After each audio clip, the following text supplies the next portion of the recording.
নমস্কার বন্ধুরা, সবাই কেমন আছো? আশা করছি সবাই ভালো আছো। তো আজকে চলে আসলাম আরেকটি রেসিপি নিয়ে। তো আজকে বানাবো সর্ষে পাতা বাটা। তো আমি কিভাবে বানাই সেটাই তোমাদের কাছে তুলে ধরছি।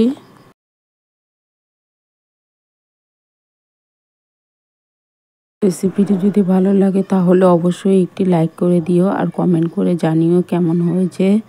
আর নতুন বন্ধু হয়ে থাকলে প্লিজ চ্যানেলটি সাবস্ক্রাইব করে আমার পাশে থেকো আর পাশে থাকা বেল আইকনটি অন করে দিও, যাতে নতুন ভিডিও ছাড়ার সঙ্গে সঙ্গে নোটিফিকেশন তোমাদের কাছে পৌঁছে যায়। তো আমি সর্ষে শাক ধুয়ে বেছে পরিষ্কার করে নিয়ে এখন শুকনো কড়াইয়ে কয়েকটা শুকনো লঙ্কা টেলে নিব। তো এর মধ্যে আমি 1 চামচের মতো কালো জিরাও ভেজে নিব তেল ছাড়াই। তো আমি যে কালো জিরাটাও ভেজে নিচ্ছি। তো কালো জিরা ভাজার সুন্দর একটা গন্ধ বেরিয়েছে। তো আমি এখন নামিয়ে নিব। তো নামিয়ে নিয়েছি। এখন কড়াইতে তেল দিয়ে দিলাম, দিয়ে একটা শুকনো লঙ্কা ভেজে নিয়েছি তেলে। তো শুকনো লঙ্কাটা উঠিয়ে রেখে ওই তেলের মধ্যে শাকগুলো দিয়ে দিলাম, দিয়ে পরিমাণ মতো নুন দিয়ে দিলাম, দিয়ে এখন খুব ভালো করে এটাকে ভেজে নেব। দেখো কতটা জল বেরিয়েছে শাক থেকে।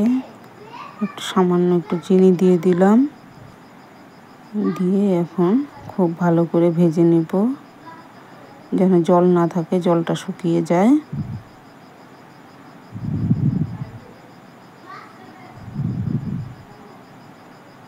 দেখো একদম শুকনো শুকনো হয়ে গেছে। এখন নামিয়ে নিব, নিয়ে আমি এখন বেটে নেব। তো এখানে যে শুকনো লঙ্কা নিয়েছি, কালো জিরা আর সামান্য একটু সর্ষে নিয়েছি। কালো সর্ষে হলে ভালো হতো, তো আমার কালো সর্ষে আজকে ছিল না, তাই আমি সাদা সর্ষেই দিয়েছি। দিয়ে সব একসঙ্গে বেটে নেব। তো দেখো আমি শিলনোড়া বেটে নিয়েছি। এখন এর মধ্যে কাঁচা সর্ষের তেল দিয়ে দিব, দিয়ে এখন মেখে নেব এটা।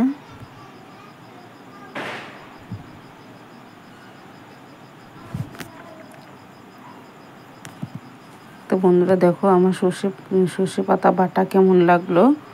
রেসিপিটি যদি ভালো লাগে তাহলে অবশ্যই লাইক করে দিও আর কমেন্ট করে জানিও কেমন হয়েছে। সবাই ভালো থেকো, সুস্থ থেকো। ধন্যবাদ।